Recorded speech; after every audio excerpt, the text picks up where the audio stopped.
tenemos un tema que seguramente va a causar mucho revuelo y mucha controversia, porque es un tema que no se conoce suficiente, sobre todo en la comunidad de América Latina, que es el tema del funcionamiento ejecutivo.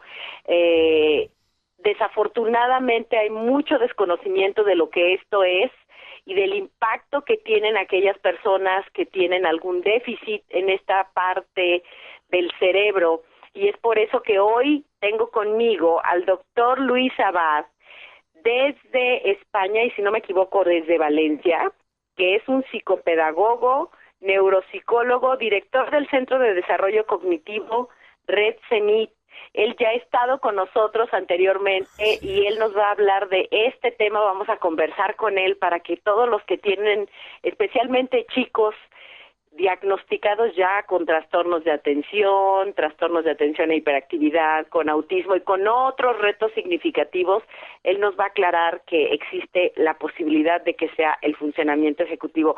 Doctor Luis Abad, buenos días, bienvenido a este espacio. Hola Lola, buenos días. Un placer volver a hablar con vosotros y bueno, estar así más en contacto con toda la comunidad hispana que tenéis por allí, ¿no? Claro que sí, por aquí, por Estados Unidos, por México, por todos lados donde nos escuchan, doctor. Y el tema de hoy para mí es sumamente interesante, me apasiona, no soy una experta y por eso invito a los expertos. Porque he escuchado por ahí, doctor, yo no sé, ya me dirán si estoy en lo correcto o no.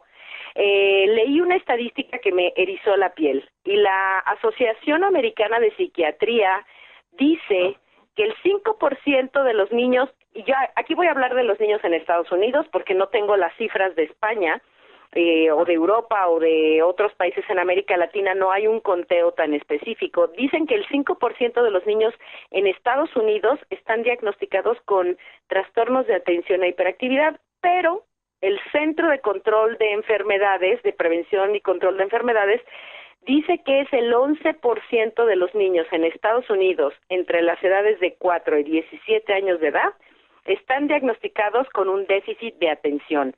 Y a mí esto me eriza la piel, doctor, sobre todo sabiendo que puede haber algo más detrás del hecho de que los niños no pongan atención o manifiesten ser hiperactivos. Y por eso escogí este tema del funcionamiento ejecutivo, porque creo que usted tiene mucho que decirnos al respecto. Bueno, pues mira, Lola, para empezar te voy a decir que las estadísticas coinciden en España también. El 5% de los niños españoles, o sea, un niño de cada 25 niños tiene o está diagnosticado de TDAH, que es el trastorno por déficit de atención con hiperactividad en cualquiera de sus tres modalidades. La más frecuente es el déficit de atención, el que no lleva hiperactividad, pero en su nomenclatura la debemos nominar TDAH de predominio inatento, porque la Academia Iberoamericana no le saca la palabra hiperactividad a ninguno de los tres trastornos, aunque no esté presente. Eso, para empezar. Luego, aquí en España sabemos que hay muchos menos niños diagnosticados de los que realmente están. Entonces, no tengo la cifra exacta. Tú dices que hay un 11% de niños de entre 4 y 11 años que podrían ser los que fueran portadores de este trastorno. Me parece que en España estaríamos en un entorno del 11 al 15. ¿Y esto por qué ocurre? Pues entiendo que porque se le ha dado mucha importancia precisamente a este Manual Internacional de Psiquiatría. En este momento estamos en la edición número 5, el DSM-5. Muchas veces se han diagnosticado a los niños por el mero cuestionario. No sé si lo conoces tú, pero a lo mejor los papás de niños con TDAH sí que conocerán este cuestionario, que son 18 preguntas que normalmente las hace pues el psiquiatra o el pediatra o el neuropediatra, y hay 9 de esas preguntas que tienen que ver con el déficit de atención, y las otras 9 tienen que ver con la hiperactividad y con la impulsividad. Entonces, si un niño o un padre pone, este cuestionario es bimodal, es una columna que pone sí y otra que pone no. Imagínate esto, la controversia que puede suscitar, porque normalmente las cosas no son blancas y negras, sino que hay todo un abanico de colores para revisar. Por lo tanto, este manual, el DSM-5, y anteriormente el 4 y anteriormente el 3, se cree que tanto crea falsos positivos como falsos negativos. Por lo tanto, un cuestionario, imagínate, un papá que tiene un niño con hiperactividad, impulsivo, disruptivo, que tiene muchos problemas de conducta, que ya no saben qué hacer, que va a la consulta del neuropediatra y le ponen el cuestionario este delante. ¿Cómo estará su estado de ánimo? ¿Cómo estará su paciencia? ¿Cómo estará el entorno familiar para ser realmente sinceros? No creo que sea una falta de sinceridad, sino para tener las cosas claras y poder valorar realmente el déficit de atención, la hiperactividad, la impulsividad que tienen sus hijos. Por lo tanto, pueden muchas veces que al estar más cansados o más deteriorada la relación vincular, tiendan más a poner cruces en el sí. Por lo tanto, cuando hay más de 6 cruces en el sí en déficit de atención o más de 6 cruces en el sí en hiperactividad e impulsividad, estos niños ya se llevan un diagnóstico del psiquiatra, del pediatra o del neuropediatra. Y entonces la manera que, todos conocéis, ¿no? Cuando uno va al médico o le operan o le medican. Pues en este caso los niños con TDAH, sabéis, y además creo que es un tema controvertido en todo el mundo, pues la importancia de la medicación o de los tratamientos, ¿no? Entonces estos niños se van muchas veces de las consultas de los especialistas médicos con una medicación. Ahora, la medicación hay que controlarla y la medicación se debe dar en función de la necesidad funcional cerebral que tienen los niños. No hay que iniciar ningún tratamiento solo por unos cuestionarios que han rellenado unos padres en la consulta de un médico. Entonces ahí sale la necesidad, de ahí surge la necesidad de poder hacer una valoración de las funciones ejecutivas, del funcionamiento ejecutivo.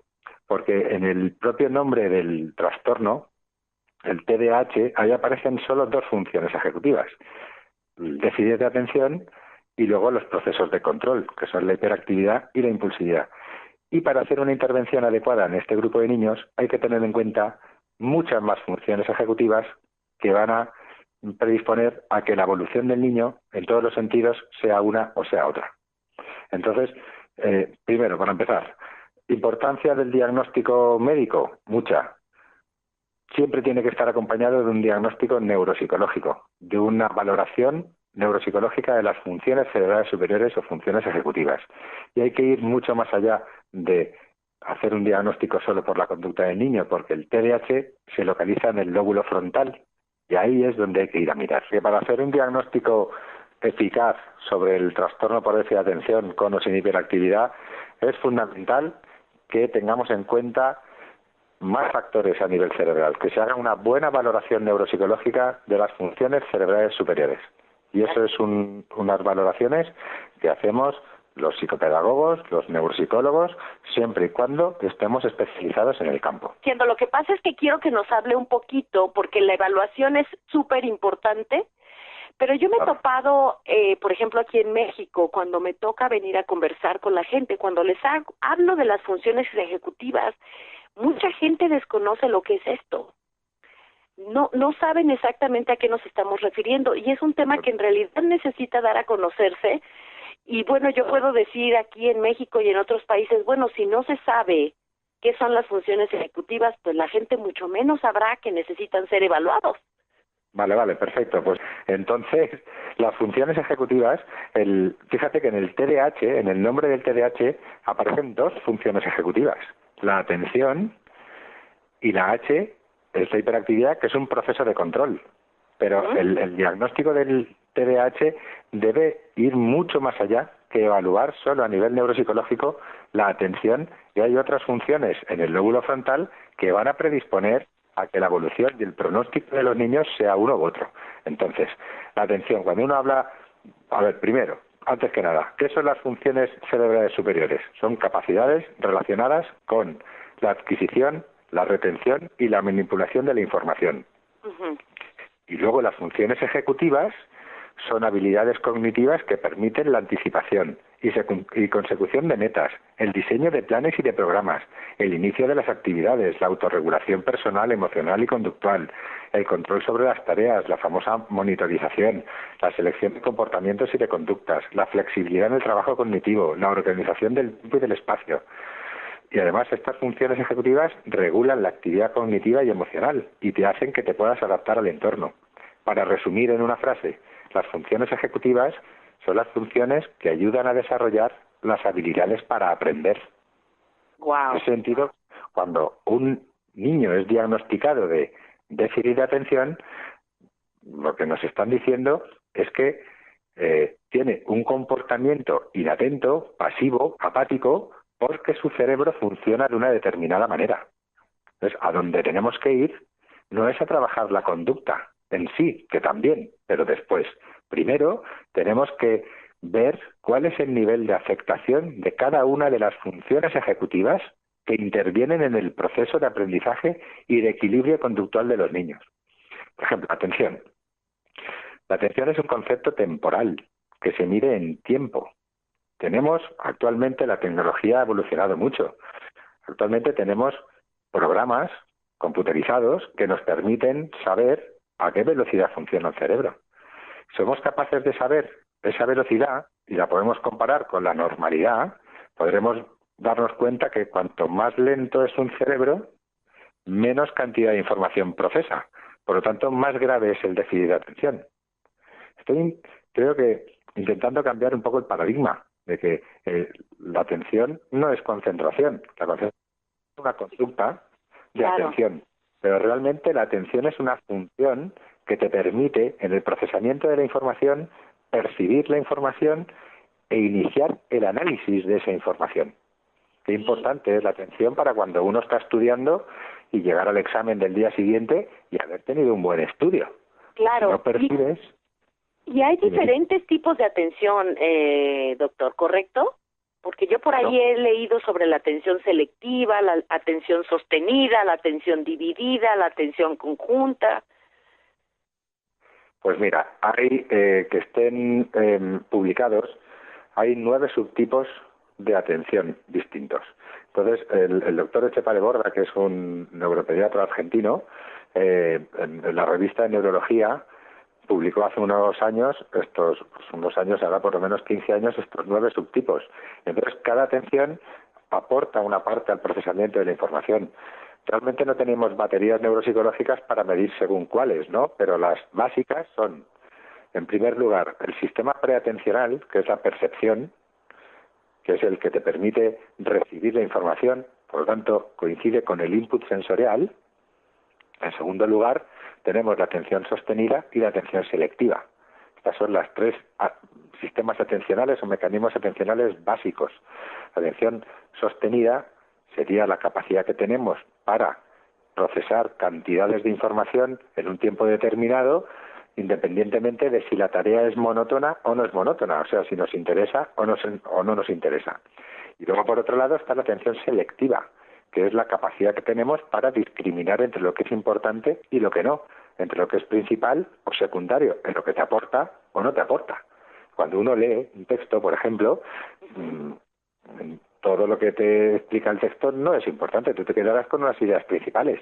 Si tú tienes un nivel de discriminación atencional adecuado, a lo mejor solo te lo tienes que leer una vez, pero si no tienes ese nivel de discriminación, tienes que volver a leer, tienes que volver a leer, tienes que volver a leer. Están los niños, cuando se les hace leer varias veces el mismo texto, se desmotivan tremendamente. Y entonces ya empiezan las conductas de que se me cae el lápiz, de que me distraigo, de que me voy al cuarto de baño 20 veces, porque no me está interesando, porque no se me está haciendo facilito.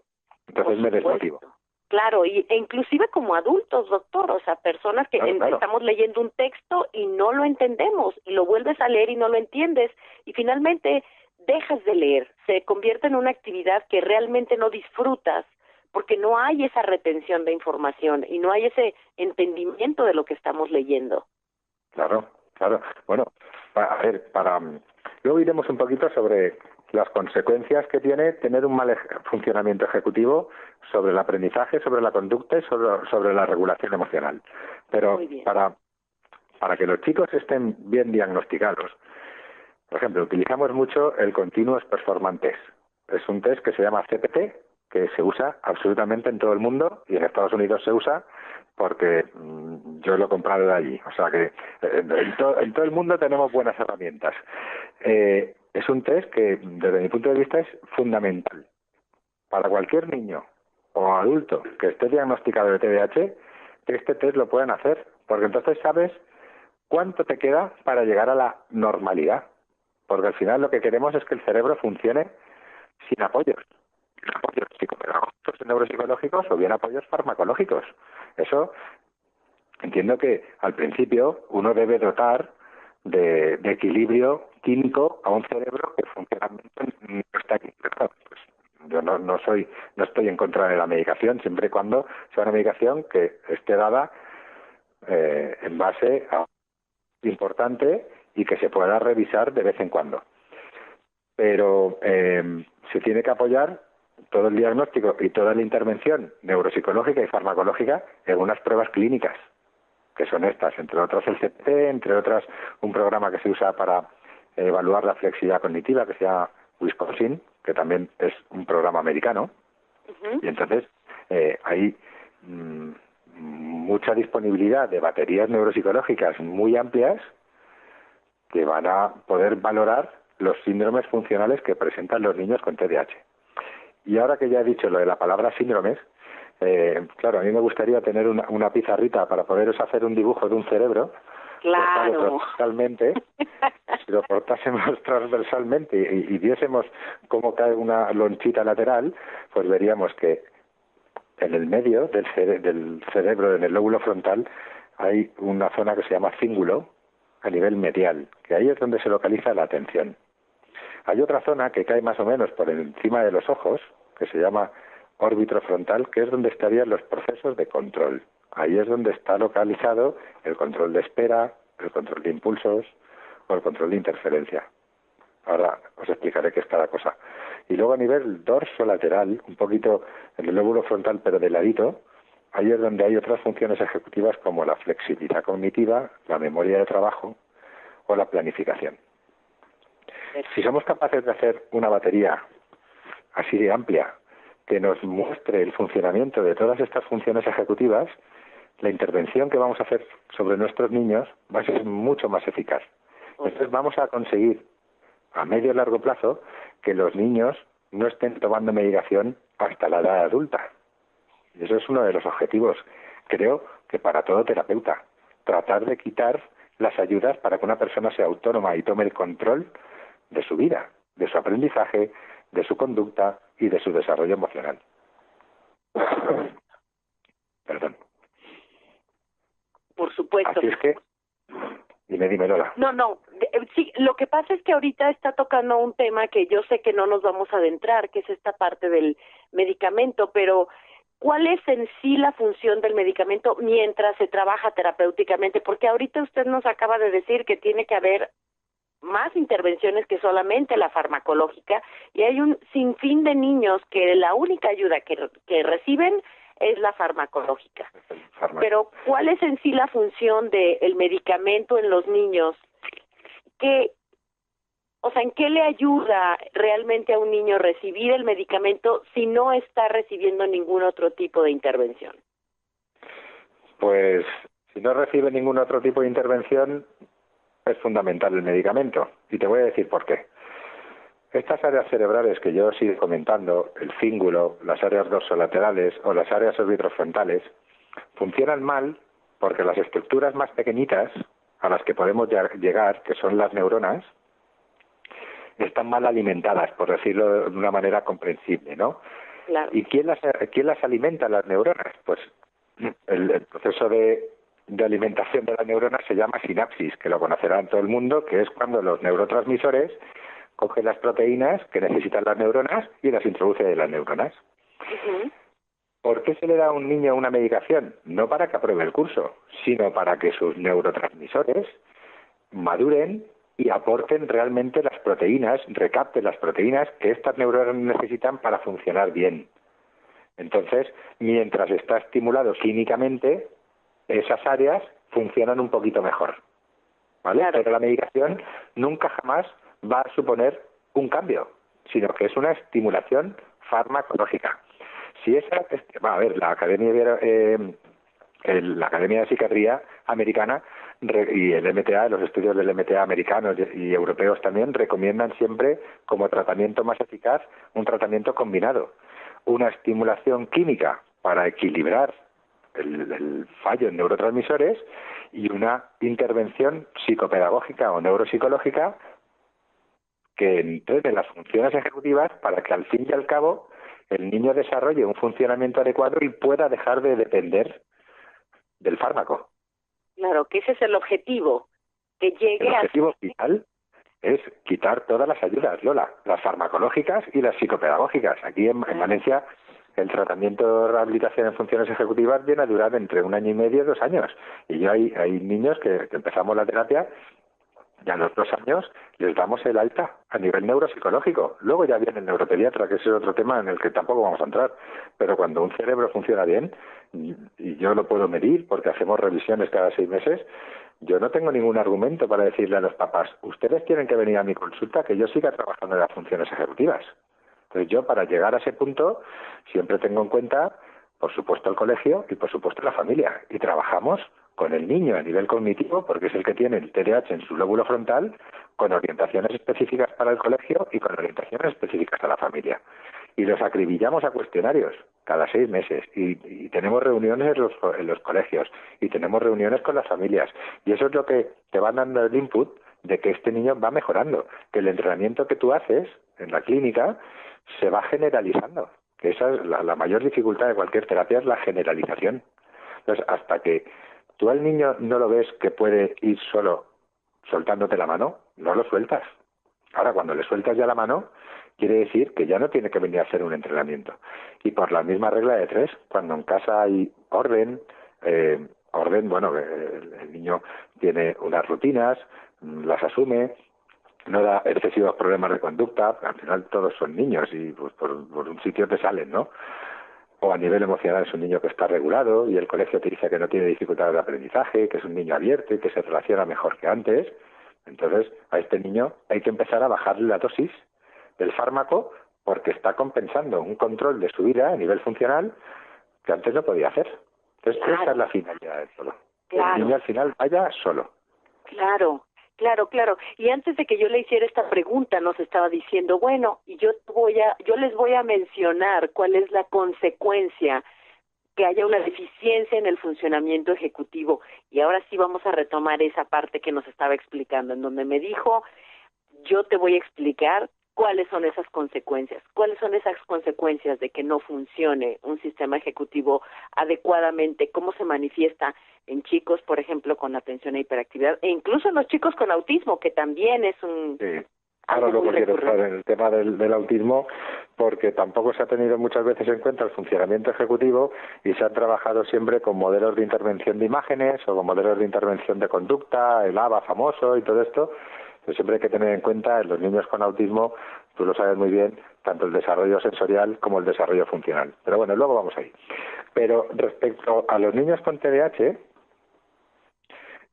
hay 3 consecuencias o 3 trastornos asociados más frecuentes. En primer lugar, hasta un 85% de niños con TDAH desarrollan dificultades de aprendizaje. Las dificultades de aprendizaje, digamos que son la antesala de los trastornos del aprendizaje y estos del fracaso escolar. Entonces, las dificultades de aprendizaje, ¿dónde están localizadas? En las habilidades de aprendizaje, lectura, escritura y cálculo. Entonces, las dificultades son siempre debidas a una alteración del sistema nervioso central, exactamente igual que el TDAH. Es debido a una disfunción del sistema nervioso central. Por lo tanto, si tú a un niño que tiene un problema en la comprensión lectora lo hinchas a textos y lo hinchas a leer, no por eso va a mejorar su comprensión lectora, sino que tendremos que,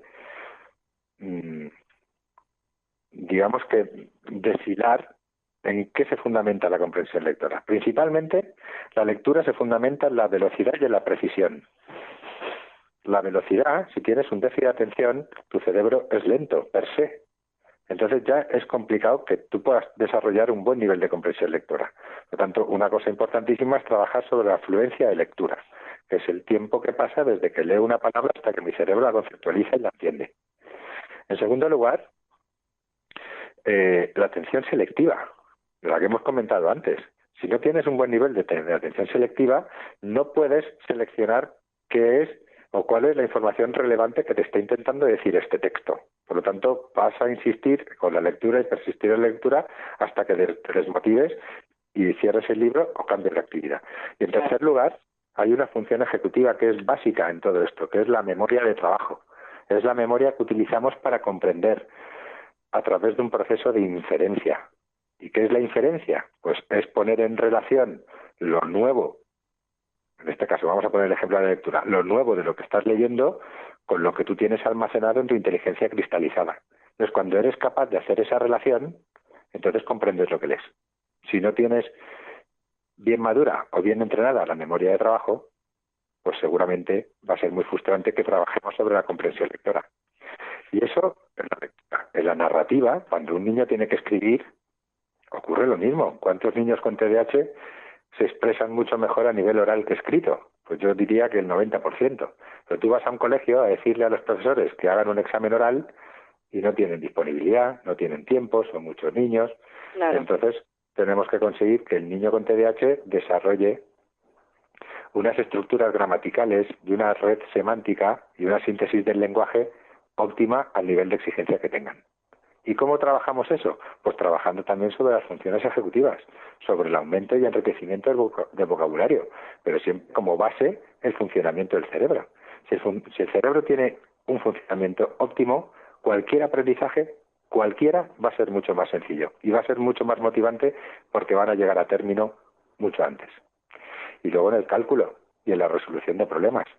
Es importantísimo. Los niños, por ejemplo, que tengan habilidad en la flexibilidad cognitiva. La resolución de problemas está lleno de dobles sentidos. Sí. Cuando uno te pone un problema de matemáticas, muchas veces tiene un doble sentido que el niño tiene que entender. Y eso te lo da la función de flexibilidad, que es la capacidad que tenemos para buscar alternativas a un problema que nuestra respuesta inicial no da con la solución. Entonces tenemos que revisarnos a nosotros, comparar modelos y buscar otras alternativas. Eso en el número 1. Con el 85% de frecuencia, dificultades de aprendizaje. En segundo lugar, los trastornos de conducta.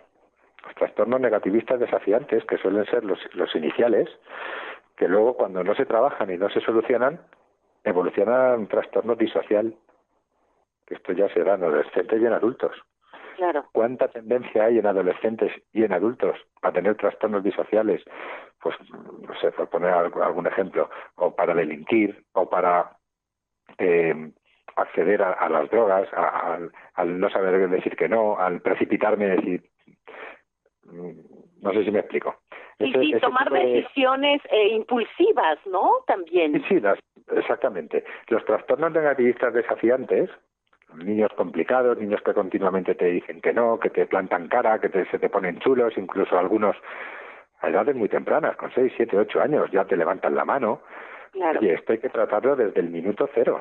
Desde el minuto cero hay que hacer planes específicos con la familia, sobre todo con la familia, porque los problemas de conducta se dan casi invariablemente en el ambiente familiar.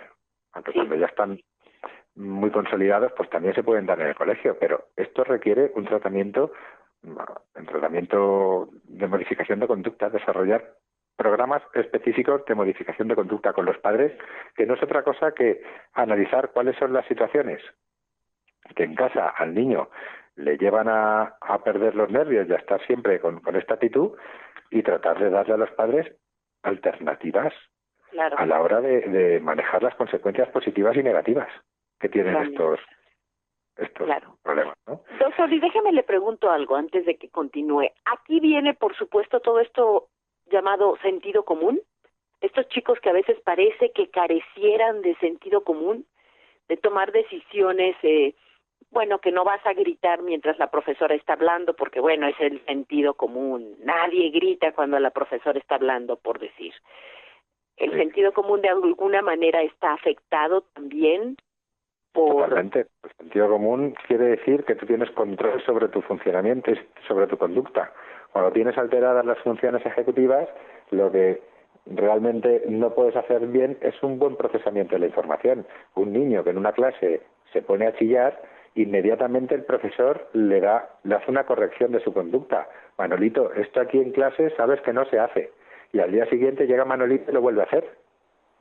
¿Vale? El sentido común de Manolito le diría, oye, no lo hagas, que ya te han reñido y a lo mejor te han puesto un castigo, que te has llevado más deberes para casa o no has podido ir al patio al recreo en el descanso de entre las clases. Entonces el sentido común se ve alterado, puesto que los niños con afectación funcional no son autónomos. No son autónomos y necesitan continuamente que se les esté dando la norma, y dando la norma, y dando la norma. Entonces, ojalá el sentido común funcionara, pero está reñido con un buen procesamiento de la información. Sin embargo, los papás, con niños con problemas de conducta, generalmente lo primero que gastan es su sentido común. Ningún niño viene con un librito bajo el brazo, ¿no?, de manual de instrucciones. Entonces los papás, pues sentido común. ¿Qué te pide el cuerpo cuando el niño no tiene modales en la mesa? O come de pie y saltándose, pues Manolito, siéntate, Manolito, por favor, que si no, no podrás ir con la bicicleta, Manolito.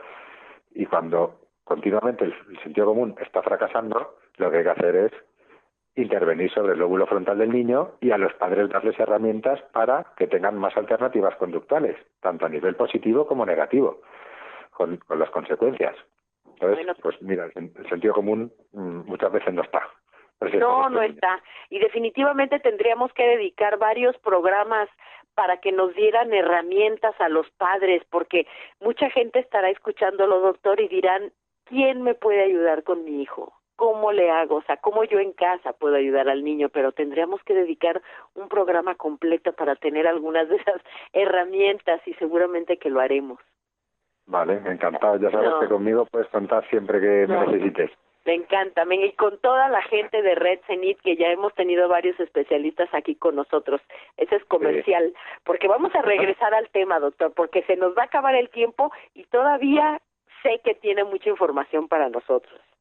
Sí, pues mira, yo ahora mismo os estoy hablando de las comorbilidades, que son los trastornos asociados más frecuentes al TDAH, ¿vale? Las consecuencias. En primer lugar, el déficit de atención. En segundo lugar, los trastornos de conducta. En tercer lugar, y muy importante, hasta un 35% de niños con TDAH tiene trastornos de ansiedad. Y la ansiedad viene generalmente por los continuos fracasos que tienen los niños. Fracasos conductuales en casa, fracasos académicos en el colegio. Y yo no puedo entender un tratamiento de un niño con TDAH donde no estén representadas los cuatro pilares del desarrollo del niño. Principalmente la función ejecutiva la tiene él en su cerebro, y eso es un entrenamiento que es sí o sí, químico y neuropsicológico, pero eso es sí o sí. Y luego, lógicamente, hay que trabajar con la familia. A un niño no se le pueden estar dando continuamente fracasos. Manolito, esto está mal, Pepito, esto mal, o un grito y una bronca y otra bronca, y al final el niño se hace pequeñito, desarrolla una coraza y llega un momento que es imposible que puedas hacer que el nano cambie su conducta, que el niño cambie su conducta. Por lo tanto, hay que tener un equilibrio entre las consecuencias negativas y las consecuencias positivas, cómo las barajamos. Si el niño no nos da pie a tener consecuencias positivas sobre él, ese niño tiene que ir sí o sí cuanto antes a intervención, porque anímicamente es un nano que se va a frustrar enseguida, es un niño que su autoestima se va a ir al suelo, es un niño que no va a estar motivado y que va a presentar un nivel de apatía o de pasividad muy grande. Por lo tanto, hay que tener siempre muy en cuenta todo lo que es inteligencia emocional, el reconocimiento de emociones propias y externas. Por lo tanto, hay que trabajar clínicamente con los especialistas adecuados. ¿Quiénes son los especialistas adecuados? Pues desde luego los que puedan acreditar su formación. ¿Y quién puede acreditar la formación? Pues en este momento los pedagogos, los psicopedagogos, los psicólogos especializados y los neuropsicólogos clínicos. Por supuesto. Eso para hacer terapias cognitivo-conductuales amplias. Primer objetivo, primera prioridad, entrenamiento de las funciones ejecutivas. Sin ese entrenamiento, yo creo que no vale la pena trabajar ni sobre las dificultades de aprendizaje ni sobre la conducta, porque no hay base funcional. Claro. Y ya no estoy hablando solo de la atención. Mira, el 95% de niños con trastornos de conducta son niños que tienen un problema en la flexibilidad cognitiva. ¿Esto qué quiere decir? Que en una valoración neuropsicológica no tienes que atender solo a la hiperactividad y al déficit de atención, sino que tienes que ver también flexibilidad cognitiva y memoria de trabajo. La flexibilidad es la que te va a dar la posibilidad de cambiar de criterio cuando una cosa la estás haciendo mal. Y la memoria de trabajo de retener ese aprendizaje. Esto lo hice mal, luego lo hice mejor por este motivo y por este motivo, y a la siguiente que me pase, la memoria de trabajo me va a dar la instrucción adecuada para que yo no persevere en el error. Eso es fundamental. Es fundamental también rehabilitar las funciones ejecutivas porque inciden directamente sobre el rendimiento cognitivo, sobre la inteligencia, sobre la capacidad intelectual. Si tenemos una inmadurez en el funcionamiento de las funciones ejecutivas, no aprendemos de forma fluida y nuestro cociente intelectual lo nota. Cuando tú mejoras tus sistemas de procesamiento, tu comprensión verbal mejora, tu nivel de razonamiento mejora, tu velocidad de procesamiento mejora, el cociente intelectual también mejora. Y estarás de acuerdo conmigo que es mucho mejor afrontar pues un curso exigente, pues no sé, bachillerato, aquí en España, a partir de los 12 años o 13 años, con una capacidad intelectual media alta, que es media baja. Claro. Así es que el entrenamiento en funciones ejecutivas incide directamente sobre la inteligencia y sobre las habilidades de aprendizaje. ¿Y qué aprendemos? Pues aprendemos contenido académico, aprendemos a regularnos emocionalmente y aprendemos a tener un equilibrio conductual, tanto en la familia como en la sociedad. Perfecto. Y qué importante todo esto que está diciendo, doctor, porque tenemos a estos chicos, es que estamos saturados de chicos con tanta dificultad en, pues ya ahora digo, en el funcionamiento ejecutivo, y mal diagnosticados y padres frustrados, pero no se hace nada. Y qué importante todo esto que nos está diciendo. Por eso yo quería tocar este tema, y eso que no hemos llegado al autismo, doctor. Pues mira, la mayor, no sé si tenemos, no, de hecho tenemos, ya aquí me están mandando un mensajito de la estación diciéndome que si necesito tomarme más tiempo que lo puedo hacer, así que ya me dieron permiso. Fantástico. Así que vamos para allá. Muy bien. Pues mira, a ver, hay niños con trastornos del neurodesarrollo muy variados, ¿no? Consideramos que el TDAH es una disfunción ejecutiva que está en la parte más leve de los trastornos del neurodesarrollo. Pero la parte más compleja podría estar, entre otros, el trastorno autista. Hay niños con trastorno de espectro autista muy severo, donde no tenemos herramientas para valorar cuál es el funcionamiento ejecutivo de estos niños, pero ya sabemos que está alterado, lógicamente porque están muy ensimismados y tienen pues las conductas típicas que no te las voy a explicar porque ya todos nuestros oyentes las conocen y hemos hablado muchas de ellas, ¿no? Las dificultades de interacción social, de la comunicación social y esos patrones restringidos, estereotipados que muchas veces son tan absorbentes que no les dejan a los niños ni siquiera posibilidad de fijarse en nada más. Pero luego hay otro tipo de niños con trastorno espectro autista, que ya serían los de grado 2 o los de grado 1, que ya tienen algún tipo de lenguaje más fluyente, que a partir de los 4 o 5 años, ya tenemos baterías neuropsicológicas muy eficaces para valorar cuál es su funcionamiento ejecutivo. Entonces aquí damos otro cambio al paradigma. Y no solo hay que intervenir sobre la conducta de los nenes. Llevamos todo el rato hablando que hay que preparar el cerebro a nivel funcional para que cuando enseñemos una conducta vayamos a éxito. Pues yo creo que es lo mismo. Nosotros, ya conoces el equipo que tenemos aquí en Recenit, hacemos un trabajo multidisciplinar. Los niños con trastorno espectro autista que son pequeñitos, yo creo que el objetivo siempre es la comunicación y ya no el lenguaje, pero la comunicación, que puedan comunicar sus necesidades, cuando les duele algo, cuando no les duele, cuando están felices. Pero llega un momento que la exigencia social va a dar un salto impresionante y tenemos que conseguir que sus cerebros procesen la información de una manera más fluida. ¿Y qué nos va a dar más posibilidades de procesar la información? Desde luego solo las funciones ejecutivas. Y hay que trabajar sobre la velocidad del cerebro de estos niños. Y hay que trabajar sobre sus sistemas de memoria. Hay muchos tipos de memoria. Los niños con autismo muchas veces destacan en alguna de ellas. Habría que mirar por un agujerito cómo les funciona la memoria de trabajo. Porque cuando uno se plantea si intervenir sobre la teoría de la mente, o tiene en cuenta la memoria de trabajo, por los procesos inferenciales, pues yo veo la cara triste de mi mamá y tengo que hacer una inferencia. Esa tristeza que yo veo en la cara, que en mi cerebro como está almacenada, como tristeza, alegría, ostras, tristeza, pues entonces empatizo. Y esas cosas te las dan las funciones ejecutivas. Y se pueden empezar a trabajar desde muy pequeñitos. Fíjate que la atención sostenida es una función que la empezamos a madurar a los 2 años. Pues desde los 2 años hay que empezar a trabajar estas funciones.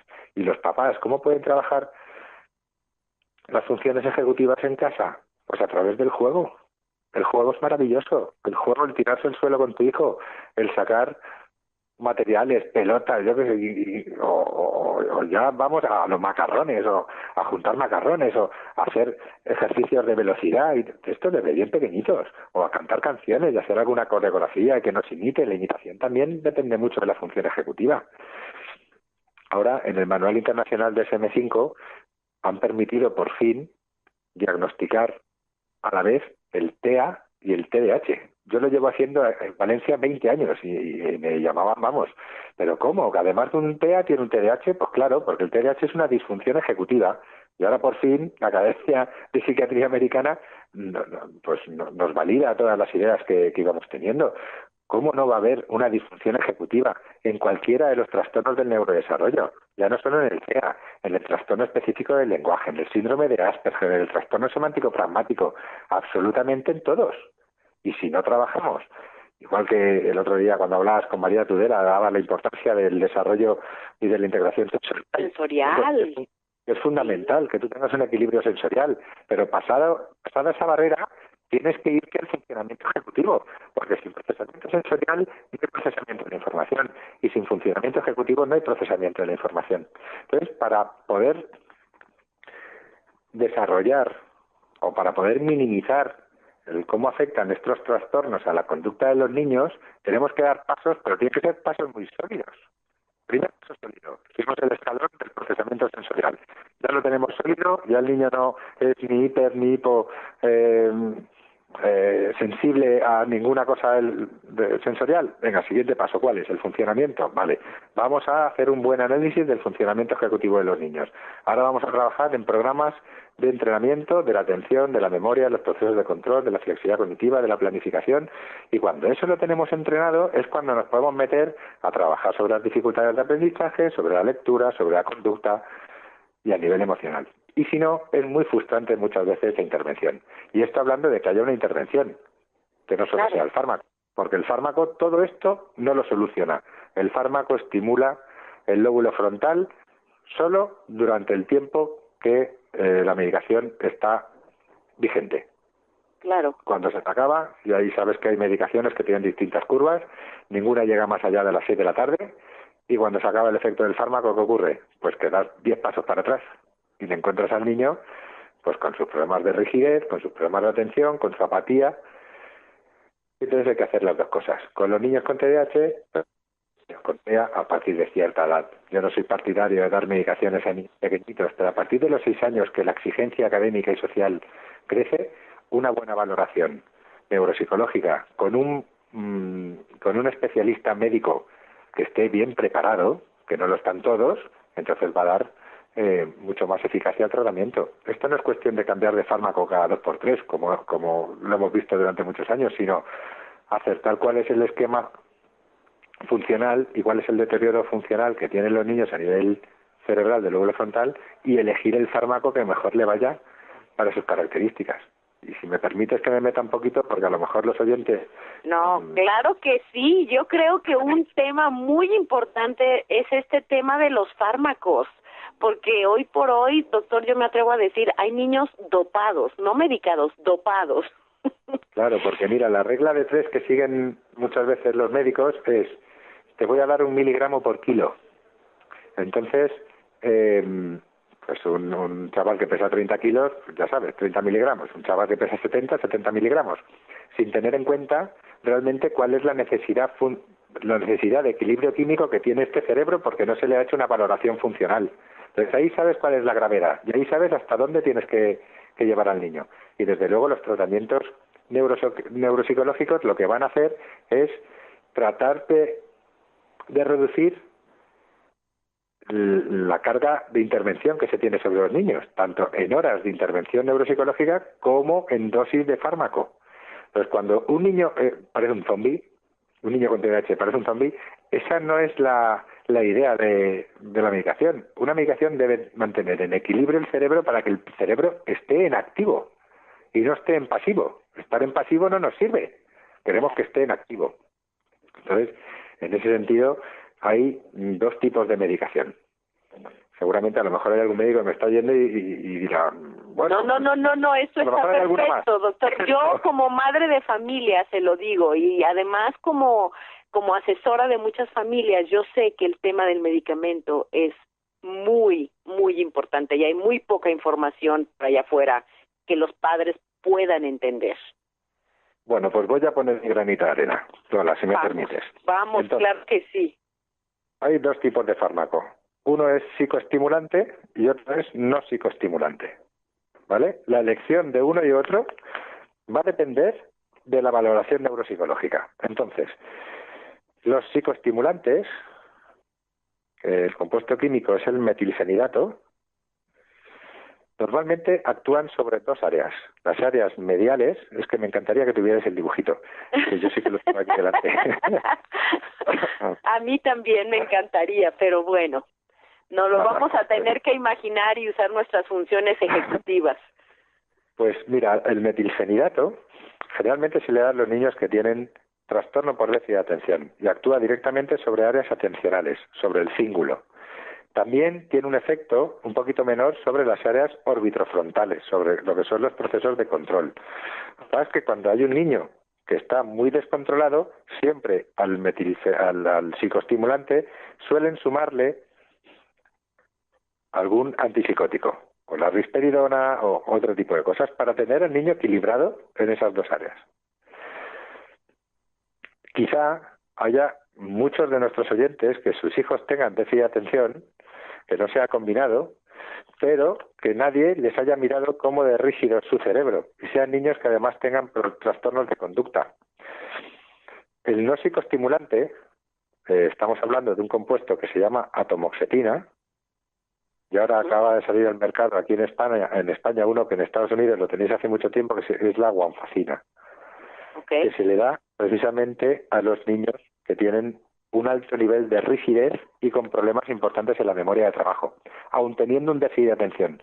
Pero un buen especialista tiene que ver cuál es el déficit más grave, si el de la rigidez o el de la atención, y empezar siempre por el más grave. Así es que la batería neuropsicológica lo que te va a dar es la posibilidad de conocer cuáles son los síndromes neurofuncionales del lóbulo frontal y elegir de una manera con mayor acierto el esquema farmacológico adecuado. Esto es como hacer un traje a medida, Lola. Sí, claro. Entonces, si tú eres capaz de analizar bien el funcionamiento del cerebro, vas a hacer un traje a medida. Si lo haces a ojo o haces un diagnóstico por el cuestionario por el que hemos empezado a hablar, ya lo hemos liado. Porque el niño lo que va a hacer es el peregrinaje. Va a ir a este médico. Cuando ya le haya cambiado 3 veces la medicación, va a ir al otro. Va a empezar un tratamiento neurocognitivo. A lo mejor el neuropsicólogo, si no ha hecho una batería neuropsicológica, no sabe por dónde tirar. Y aquí hay que ser honestos con las familias. Si no sé de algo, te mando a que sepa. Por supuesto. Y al final esto es algo que hay que estudiarlo con mucho detenimiento. Nosotros, las valoraciones neuropsicológicas nos llevan 6 horas. Estamos 6 horas con los niños. Luego hacemos un informe completo, detallado, de cuál es el rendimiento de cada una de las funciones ejecutivas que hemos estudiado. Y luego, después de todo este análisis, contando con los cuestionarios de los padres y de los profesores, fundamental de los padres y de los profesores, llegamos a una conclusión, que es nuestro diagnóstico.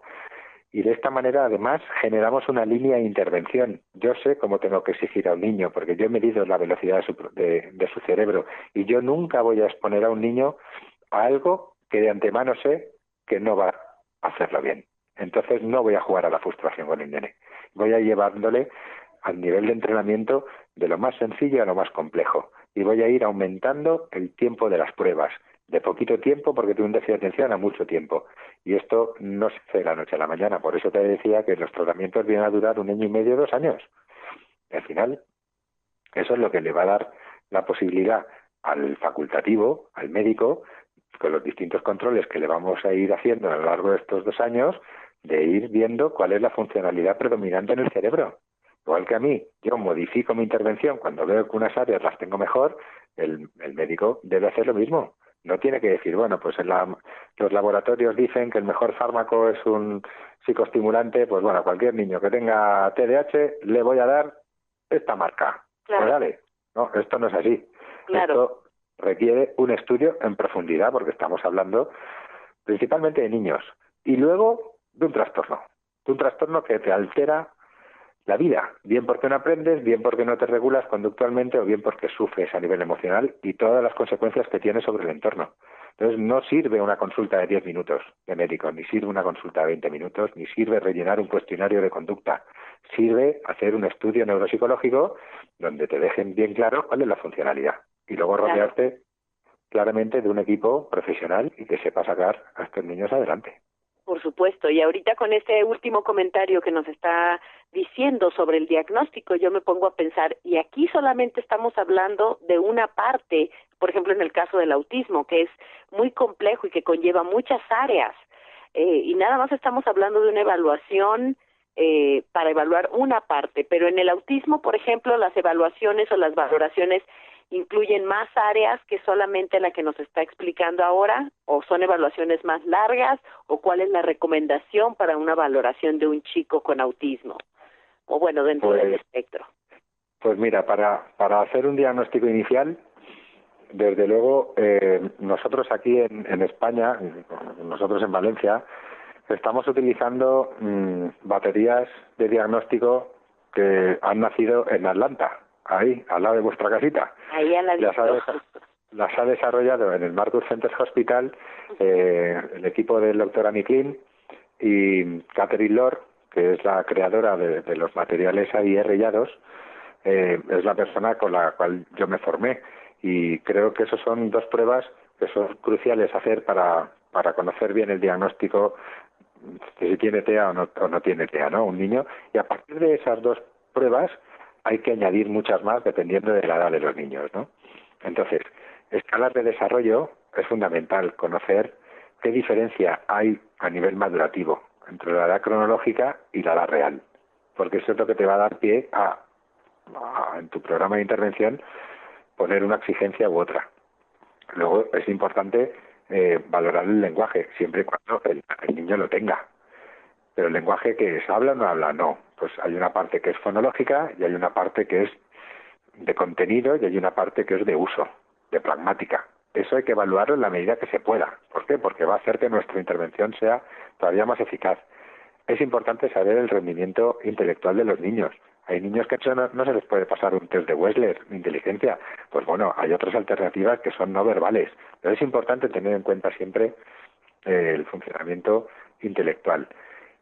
Y hay en algunos niños, como te decía, de grado 2, pero sobre todo a la mayoría de grado 1, o niños con síndrome de Asperger, que a todos se les debería pasar una batería neuropsicológica de las funciones cerebrales superiores. A todos, absolutamente, porque nuestra intervención va a ser mucho más eficaz y estos niños van a tener una evolución mucho mejor si se tiene en cuenta que si no se tiene en cuenta. Claro, por supuesto.